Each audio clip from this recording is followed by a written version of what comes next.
Καλησπέρα. Αυτό τελειώσαμε λοιπόν με το κεφάλαιο των πολεονύμων, το όμως το τελευταίο κεφάλαιο της ύλης, που αφορά εκθετική συνάρτηση και λογαριθμική συνάρτηση. Το σημερινό μάθημα αφορά την εισαγωγή μας στην εκθετική συνάρτηση. Θα ξεκινήσουμε λοιπόν το μάθημα με μια επανάληψη στις ιδιότητες των δυνάμεων.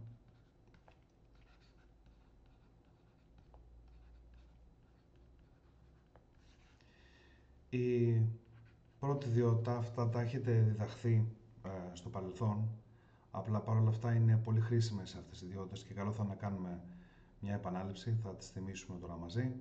Θα κάνουμε και παραδείγματα. Έχουμε λοιπόν α εις την μη επί α εις την η, το οποίο θα ισούται με α εις την μη συν νη.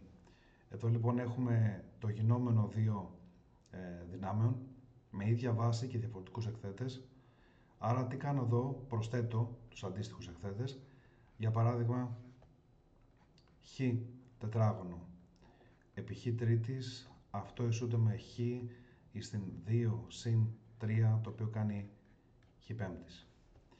Δεύτερη ιδιότητα, έχουμε α εις την μη προς α εις την η, αυτό ισούται με α εις την μη μείον νη. Διαιρούνται λοιπόν εδώ δύο δυνάμεις με ίδια βάση, διαφορετικούς εκθέτες. Τότε το αποτέλεσμα λοιπόν έχω την ίδια βάση και αφαιρώ τους εκθέτες, αριθμητής μείον παρονομαστής. Για παράδειγμα εδώ ας κάνουμε ένα χ πέμπτης προς χ τετράγωνο. Αυτό θα ισούται λοιπόν με χ εις την 5 πλην 2, το οποίο είναι με χ εις την τρίτη. Τρίτη ιδιότητα και πολύ σημαντική,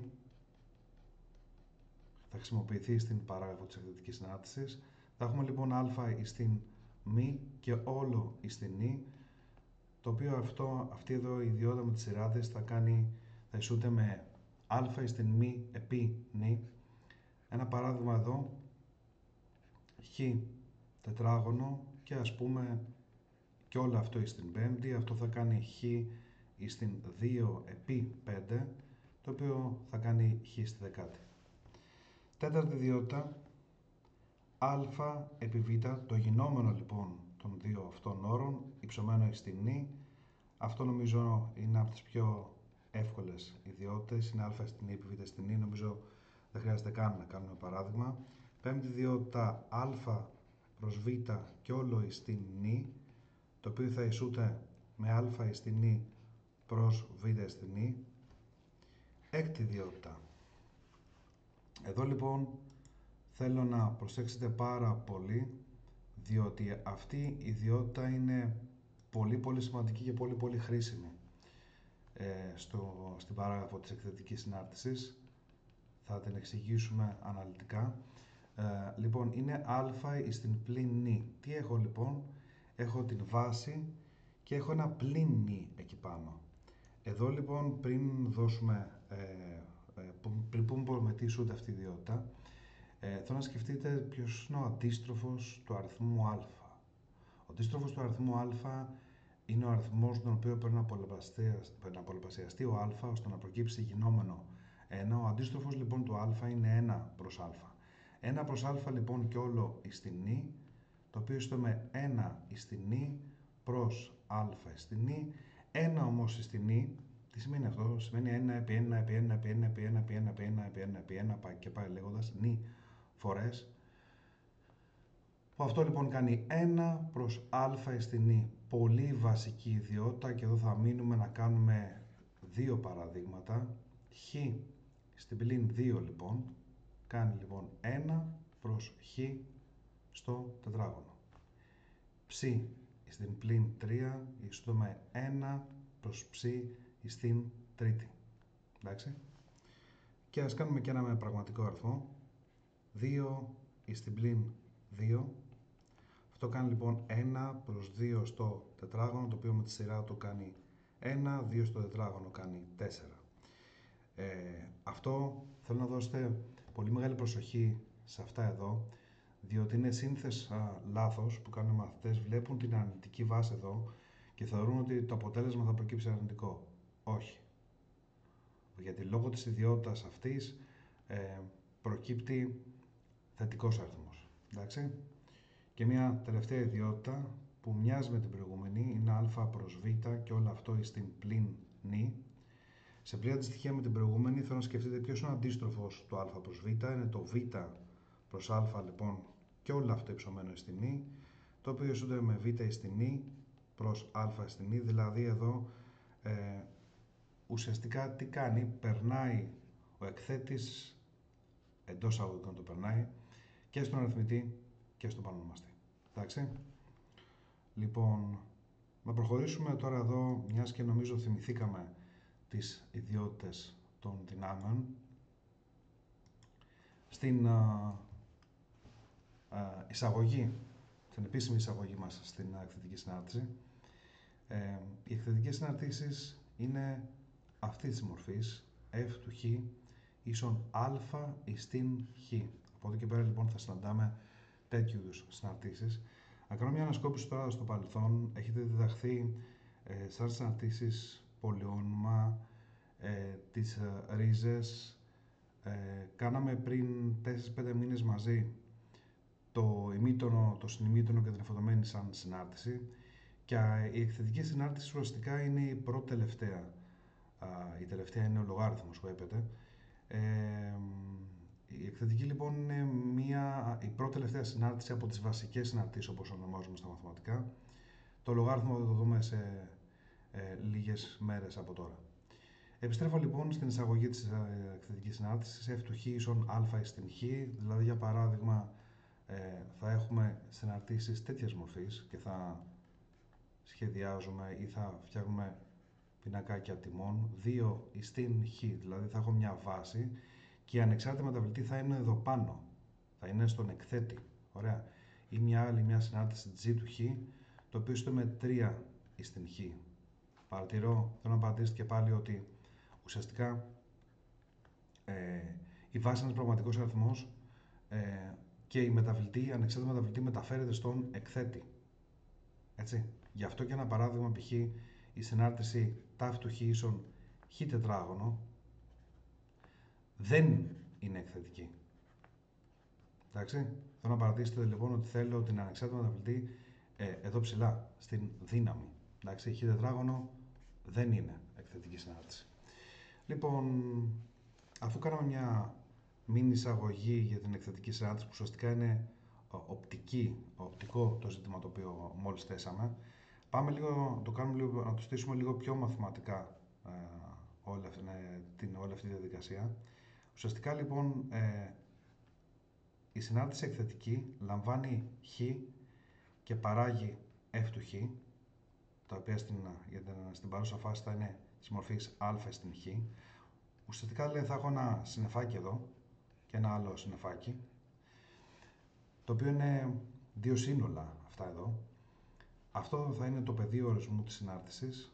Πεδίο ορισμού, το έχετε διδαχθεί αυτό στην α λυκείου, το κάνω μια επανάληψη. Πεδίο ορισμού, και αυτό είναι το σύνολο τιμών. Θα μου επιτρέψετε να σβήσω αυτό εδώ, διότι δεν μου αρέσει, να το σχεδιάσουμε πάλι.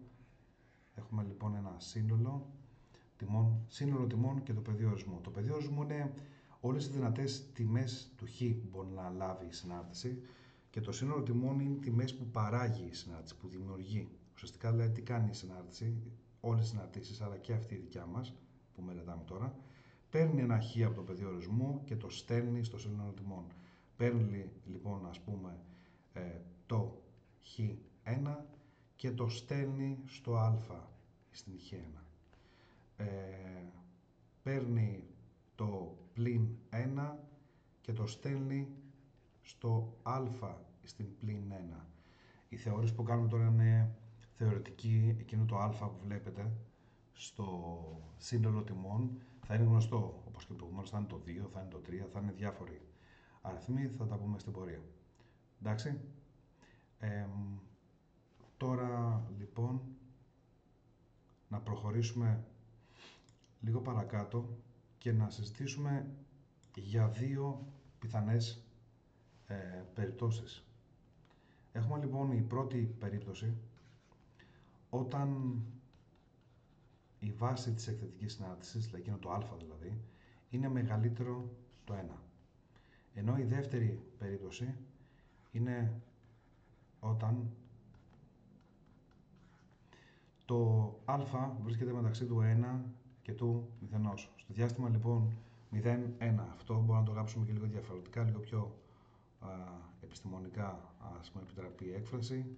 Α ανήκει στο 0-1, ενώ εδώ μπορούμε να το γράψουμε α ανήκει στο 1 συνάπειρο. Δεν ξέρω ποιο διάστημα, μάλλον ποιον τρόπο κατανοείται καλύτερα, αλλά ας τα γράψουμε και τα δύο.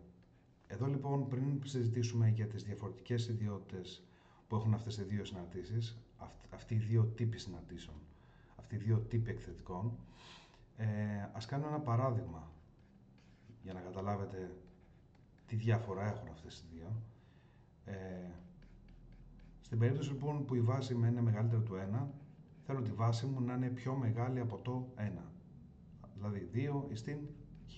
Ή μια άλλη συνάρτηση G του χ, η οποία θα είναι 3 στην χ. Ή μια συνάρτηση τάφ του χ, η οποία είναι 4 στη χ και ούτω καθεξής. Στην άλλη περίπτωση, μπορεί να έχω μια συνάρτηση H του χ, είναι εκθετική αυτή, απλά θέλω τη βάση. Τώρα θέλω να παρατηρήσετε, θέλω η βάση να είναι ένας αριθμός μεταξύ του 0 και του 1. Εδώ λοιπόν θα διαλέξω το 1 δεύτερο. Το 1 δεύτερο λοιπόν και όλο αυτό υψωμένο στην χ. Βλέπετε τι εννοώ? Εννοώ ή μια άλλη συνάρτηση, την S του χ, δεν έχει καμία σημασία το γράμμα που βάζουμε μπροστά, συνήθως βάζουμε F, 1 τρίτο εις την χ. Λοιπόν, έχω λοιπόν την περίπτωση στην κατηγορία που η εκθετική συνάρτηση έχει σαν βάση αριθμό μεγαλύτερη του 1 και εκθετικές συναρτήσεις οι οποίες έχουν σαν βάση αριθμούς, βάσεις μάλλον, που βρίσκονται μεταξύ του 0 και του 1. Εντάξει. Λοιπόν, ωραία.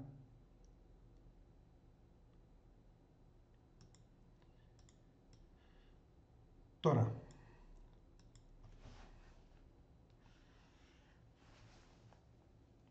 αν θεωρήσουμε λοιπόν μια συνάρτηση της μορφής αυτής. Αυτή λοιπόν είναι μια εκθετική συνάρτηση και η βάση της, το α της δηλαδή, το οποίο είναι ίσο με 2 εδώ, είναι μεγαλύτερο του 1. Ανήκει λοιπόν στην πρώτη κατηγορία που ανέφερα προς από πάνω. Θα κάνουμε λοιπόν ένα πίνακα τιμών για να ξεκινήσουμε να συζητούμε για το πεδίο ορισμού της, για το σύνολο τιμών της και το σημαντικότερο για τη μονοτονία της. Εδώ λοιπόν θα δώσουμε τυχαίες τιμές στο χ. Συνήθως βάζουμε τιμές εύκολες που υπολογίζονται εύκολα. Πλην 2, πλην 1 λοιπόν, 0, 1, 2. Και θέλω λοιπόν να κάνουμε τι? Να βρούμε τις αντίστοιχες τιμές του f του χ. Θα ήθελα να γράφετε κατά αυτόν τον τρόπο, όπως το γράφω εδώ από κάτω, για χ με το μείον 2 λοιπόν, κάνω την κατάσταση όπου έχει χ, και όταν λέω όπου έχει χ εννοώ όπου έχει χ. Εδώ έχει χ λοιπόν και εδώ έχει χ. Άρα θέλω όπου έχει χ να βάλετε αυτό το οποίο υποσχεθήκαμε. Τι υποσχεθήκαμε? Χ ίσο με το μείον 2. Άρα f του μείον 2, βλέπετε, όπου χ θέτω το μείον 2, ίσον 2 στην πλην 2. 2 στην πλην 2 λοιπόν αυτό κάνει 1 προς 2 εις δευτέρα και εδώ είναι η ιδιότητα νούμερο 6 που συζητήσαμε στην εισαγωγή αυτού του μαθήματος και αυτό κάνει λοιπόν 1 τέταρτο. Έχουμε λοιπόν στο πινακάκι και συμπληρώνω το κενό 1 τέταρτο. Με την ίδια ακριβώς λογική, για λόγους εξοικονόμησης χρόνου δεν θα κάνω αντικατάσταση στο επόμενο, θα είναι 1 δεύτερο το επόμενο. Αυτό θα είναι 1 με συγχωρείτε, αυτό θα είναι 2 και αυτό θα είναι 4. Θα ήθελα να κάνω όμως μια επισήμανση σε αυτό εδώ για χ ίσον 0, f του 0 ίσον 2 στη μηδενική, το οποίο κάνει 1. Εδώ, παιδιά, θα ήθελα να προσέξετε πάρα πολύ αυτό εδώ. Πάρα πολύ. Οποιαδήποτε δύναμη, αν την υψώσεις ή στη μηδενική, αυτό ισούται πάντα με 1. Εντάξει. Αυτό λοιπόν το πίνακα τιμών τέλος πάντων, που φτιάξαμε, θα ήθελα να το μετουσιώσουμε τώρα σε ένα γράφημα, να προσπαθήσουμε να το κάνω βέβαια, να βλέπετε και το πινακάκι, και τις τιμές. Θα κάνω ένα καρτεσιανό, σύστημα σταταγμένων. Έχω λοιπόν το -1, το -2, το 1, το 2. Εδώ είναι λοιπόν το -1, το -2, το 1, το 2. Και θέλω να βρω τις αντίστοιχες τιμές που παράγονται. Δηλαδή, όταν θέσαμε όπου έχει το +2, η συνάρτηση παρήγαγε τη τιμή 1 τέταρτο. Το 1 τέταρτο περίπου είναι εδώ. Όταν βάλαμε όπου έχει το +1, η τιμή παρήγαγε το 1 δεύτερο περίπου εδώ. Είναι λίγο πιο χαμηλά, δεν μας πειράζει. Θα το δείτε στον Desmos αργότερα. Όπου έχει το 0 και η συνάρτηση παρήγαγε το 1, για χ1 παρήγαγε το 2 και για χ2 παρήγαγε το 4. Θα πατήσετε λοιπόν 1, 2, 3, 4, 5 σημεία. Αυτά θα ήθελα να τα ενώσουμε και να δείτε για πρώτη φορά πως είναι το γράφημα μιας, η γραφική παράσταση δηλαδή, μιας εκθετικής συνάρτησης είναι περίπου έτσι όπως βλέπετε. Δεν είναι τέλειο το γράφημα, θα το δούμε καλύτερα στον Desmos αργότερα. Άρα εδώ θα ήθελα να συζητήσουμε για κάτι που είναι νομίζω προφανές, τα έχουμε κάνει μαζί στο παρελθόν. Είναι πολύ εύκολο να παρατηρήσετε ότι η συνάρτηση είναι γνησίως αύξουσα σε όλο το πεδίο ορισμού της. Βλέπετε ότι όσο αυξάνει το χ, αυξάνει και το αντίστοιχο f του χ. Η συνάρτηση ανεβαίνει, όπως λέγαμε πριν λίγους μήνες στο μάθημά μας. Πέρα λοιπόν από τη μονοτονία, θέλω να παρατηρήσουμε ότι το πεδίο ορισμού της συνάρτησης,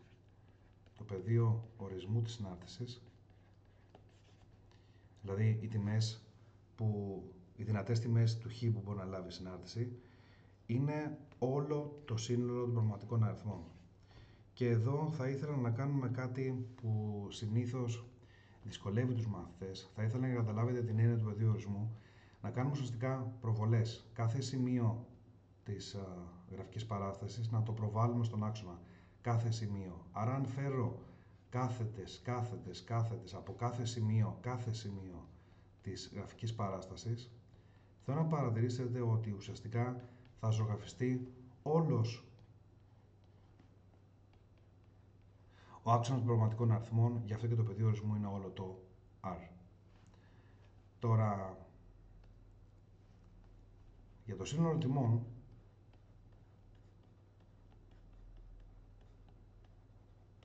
το σύνολο τιμών λοιπόν μιας εκθετικής συνάρτησης είναι το διάστημα 0 συνάπερο. Πέρα από το διάστημα λοιπόν 0 συνάπερο, θα ήθελα να σταθούμε στο εξής και να κρατήσετε το εξής. Οι εκθετικές συναρτήσεις δεν παράγουν αρνητικούς αριθμούς. Δεν γίνεται δηλαδή να βάλεις στη θέση του χ οποιοδήποτε πραγματικό αριθμό και να σου παράγει, να σου δημιουργήσει έναν αρνητικό αριθμό. Γι' αυτό και θέλω να παρατηρήσετε ότι το γράφημα της συνάρτησης, η κόκκινη γραμμούλα που βλέπετε πρόχειρα, βρίσκεται στον θετικό ημιάξονα, τον ψ. Βλέπετε, δεν πηγαίνει κάτω από το 0. Εδώ λοιπόν και πάνω βλέπετε ότι όλο το γράφημα της συνάρτησης βρίσκεται στο πρώτο ταρτιμόριο και στο δεύτερο, που γνωρίζουμε, φαντάζομαι, θυμόμαστε όλοι ότι τα ψ, οι τεταγμένες δηλαδή, είναι θετικές.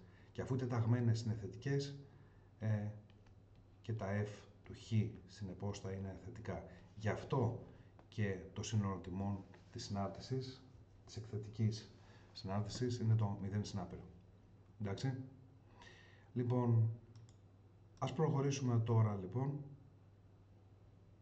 στη δεύτερη περίπτωση της εκθετικής. που είναι η συνάρτηση ίδιας μορφής πάλι, απλά η διαφοροποίηση θα είναι τώρα ότι η βάση της εκθετικής συνάρτησης θα είναι μεταξύ του 0 και του 1. Για παράδειγμα, ας κάνουμε μαζί, ας μελετήσουμε μαζί την 3 στην πλην χ. Ωραία. Αυτό το 3 στην πλην χ λοιπόν θα δούμε μαζί πώς θα φτιάξω ένα πρόχειρο πινακάκι, το οποίο το έχετε και στο φύλλο εργασίας σας αυτό εδώ. Θα βάλω λοιπόν ό,τι βάλαμε και προηγουμένως, πλην 2, το πλην 1, το 0, το 1, το 2 και εδώ ας βάλουμε και το 3, γιατί θέλω να δείτε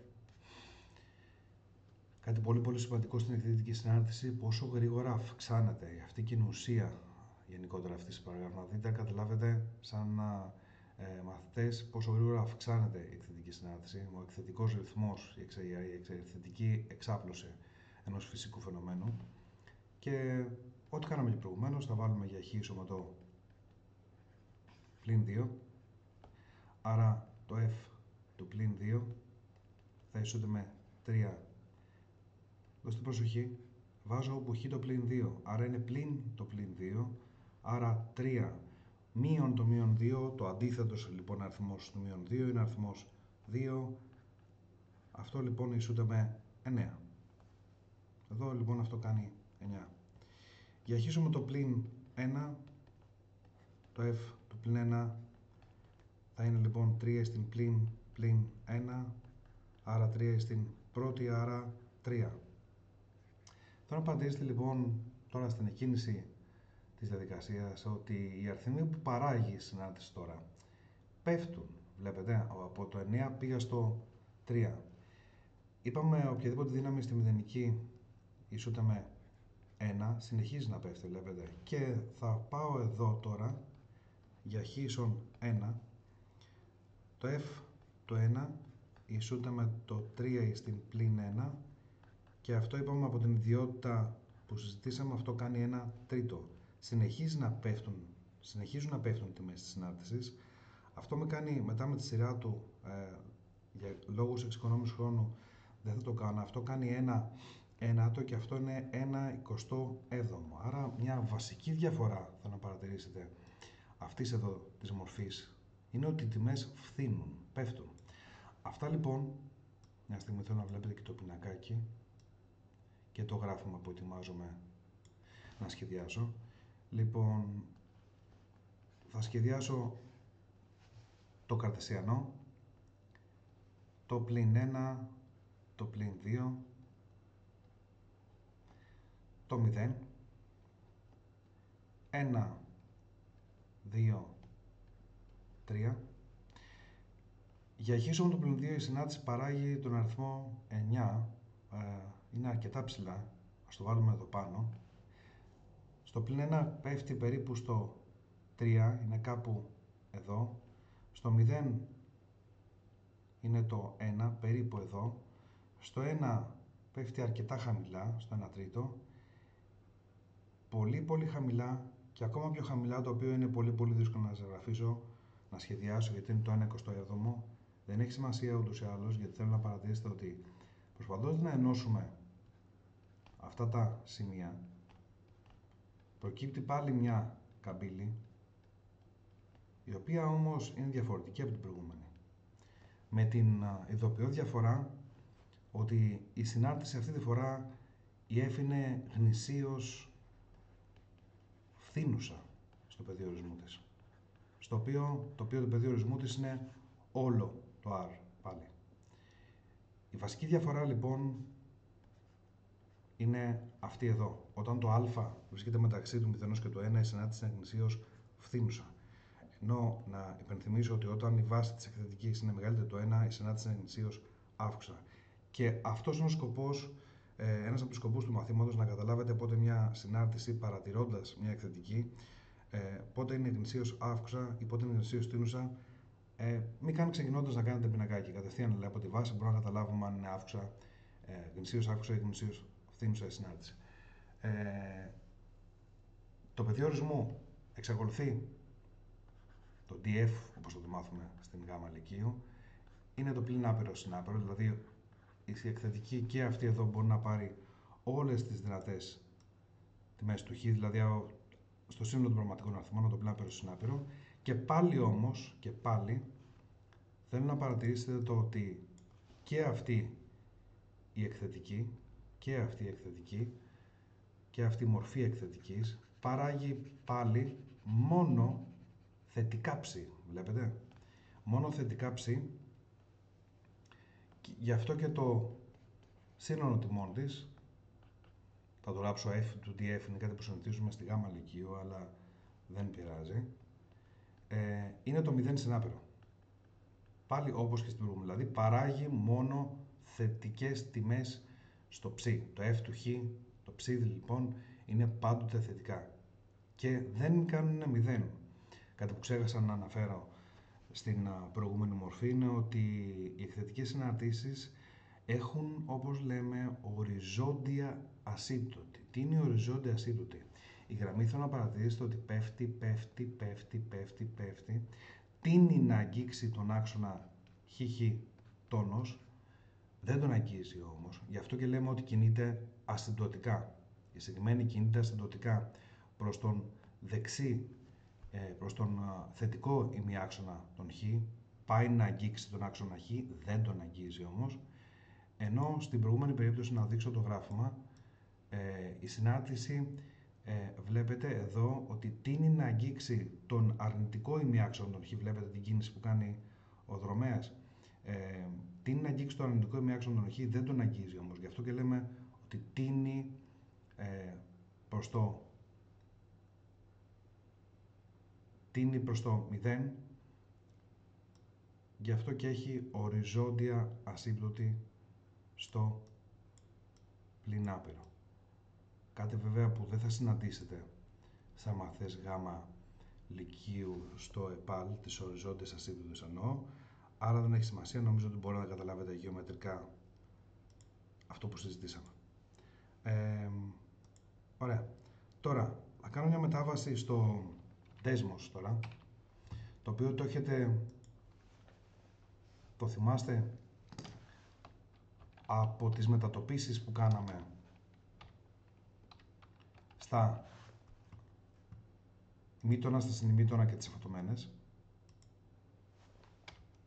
Θέλω να απαντήσετε λοιπόν, αυτό εδώ είναι η συνάρτηση η 2 στην χ. Βλέπετε το γράφημά της, πολύ καλύτερα από τα δικά μου γραφήματα. Θα ήθελα να δείτε και την 3 στην χ, η οποία είναι αυτή, βλέπετε. Η 3 στην χ είναι η μπλε γραμμή, ανεβαίνει πιο γρήγορα. Τι είναι πιο γρήγορα στο συνάπειρο. Βλέπετε, έχει μεγαλύτερη άνοδο. Θα σβήσω λοιπόν αυτή, γιατί ο σκοπός που πήγαμε στον δέσμος τώρα είναι να θυμηθούμε κάτι που κάναμε μαζί και είχε μεγάλη επιτυχία στις οριζόντες και στις κατακόρυφες μετατοπίσεις συναρτήσεων. Να θυμίσω ότι θέλω την ίδια συνάρτηση, την 2 στην χ δηλαδή, την οποία θα την σχεδιάσουμε πάλι.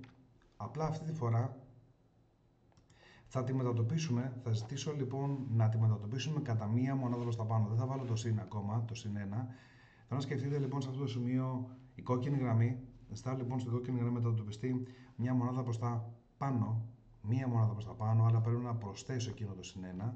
Και παρατηρείτε ότι όντως η κόκκινη γραμμή, να κάνω zoom in, βλέπετε ότι η κόκκινη γραμμή μετατοπίστηκε και πήγε μία μονάδα προς τα πάνω. Με την ίδια ακριβώς λογική, ό,τι κάναμε στα ημίτωνα, στα συνημίτωνα και στις εφατωμένες, να υπενθυμίσω, ακριβώς το ίδιο πράγμα κάνω, απλά με διαφορετικού τύπου συνάρτηση, την εκθετική τώρα. Τώρα θα τη ζητήσω τον δέσμος να μου κάνει μια μετατόπιση προς τα κάτω, άρα θα του ζητήσω να αφαιρέσει μια μονάδα και τώρα θα κάνω πάλι ένα zoom in, να δείτε ότι η κόκκινη γραμμή που ήταν απλά η 2 στην χ μετατοπίστηκε, προσθέτω 1, πάει μια μονάδα πάνω, αφαιρώ 1, πάει μια μονάδα κάτω και ας το κάνουμε ακόμα πιο πλούσιο, το οποίο δεν είναι του παρόντος, αλλά δεν έχει καμία σημασία, δεν ανήκει δεν έχω μια τέτοια άσκηση στο φυλάδιο. Θα βάλω ένα στην δύναμη εδώ τώρα. Θα αφαιρέσω ένα στην δύναμη. Δεν τον πήρε, αρνήθηκε το δέσμο να το πάρει, θα το πάρει τώρα όμως. Να εξακολουθεί να μην το παίρνει.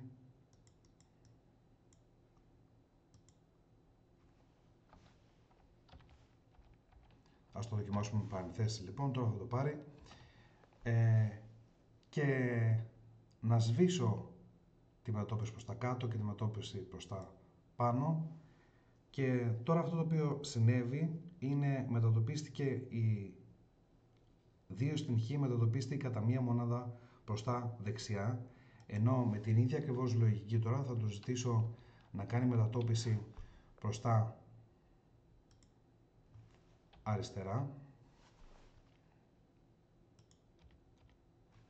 Ας το βάλουμε πάλι με παρενθέσεις στο Desmos, γιατί δεν το δέχεται αλλιώς. Θα του βάλουμε ένα συν 1 λοιπόν και θα παρατηρήσετε, ας το αλλάξουμε και ένα χρώμα. Αρνείται και χρώμα να αλλάξει, δεν συνεργάζεται, δεν πειράζει.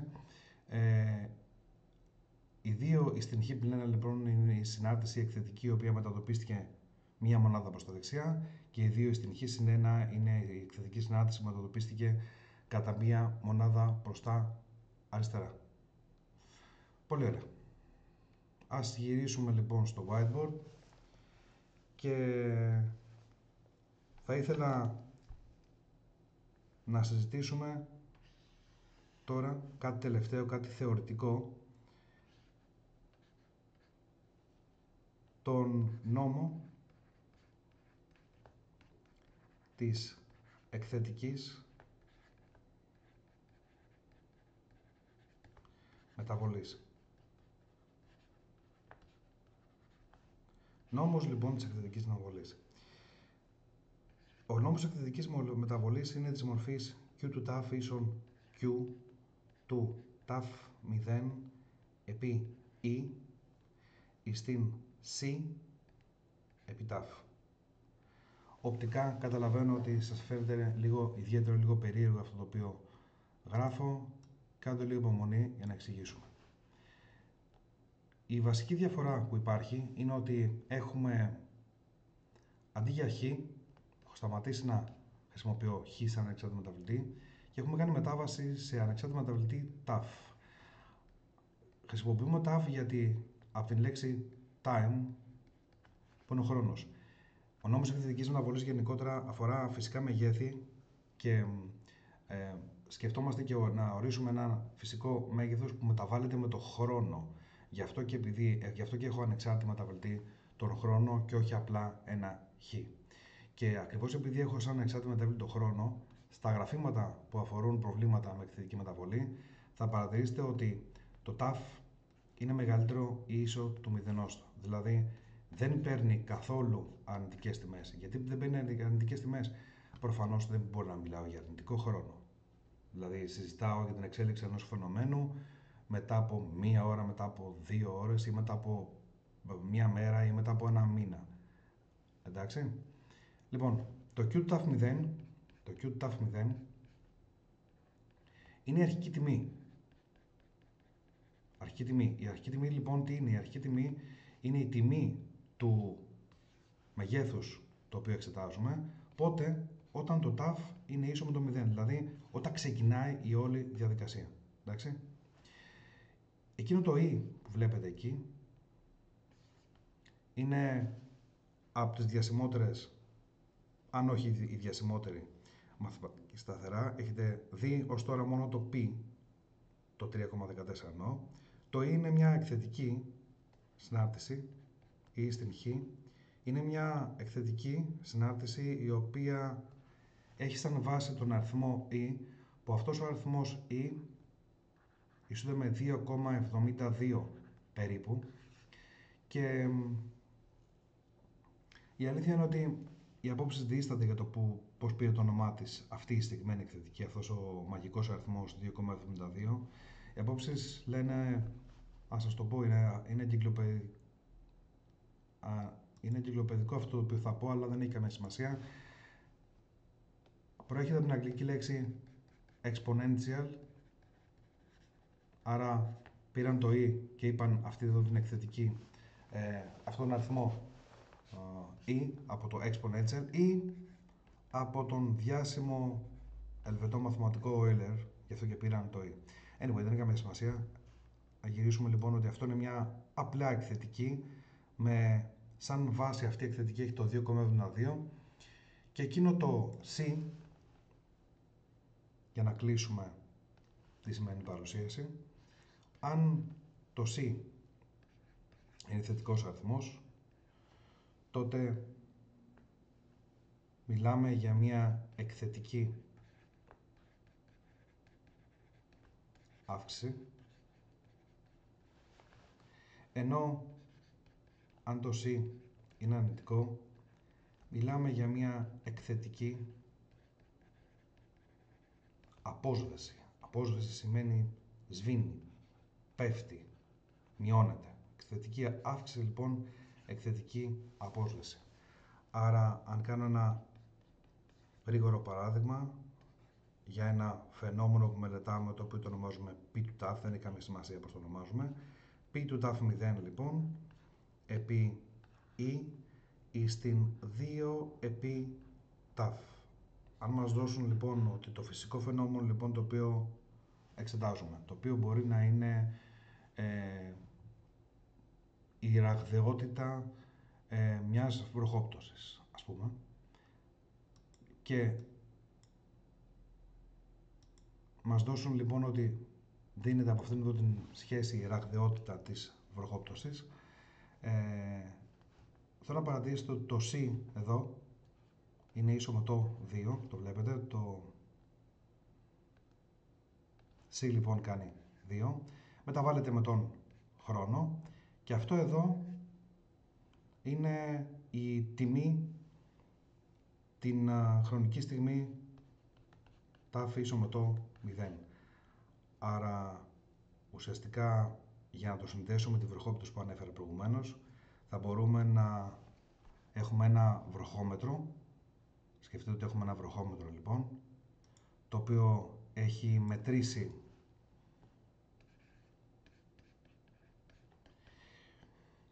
...23 χιλιοστά βροχόπτωσης, τη χρονική στιγμή τάφ ίσο με το 0, ουσιαστικά δηλαδή την στιγμή που ξεκινάει να βρέχει. Έτσι, από προηγούμενη βροχή έχει συγκρατήσει το βροχόμετρό μας 23 χιλιοστά νερού και τούτο εδώ, ο νόμος της εκθετικής αύξησης, ουσιαστικά θα μετρήσει και θα μας δώσει αποτελέσμα το πόσο σύντομα θα γεμίσει το βροχόμετρο, ξεκινώντας από τα 23 χιλιοστά που έχει καταγράψει από μια προηγούμενη βροχόπτωση. Αυτά. Ελπίζω να είναι κατανοητά αυτά που είπαμε.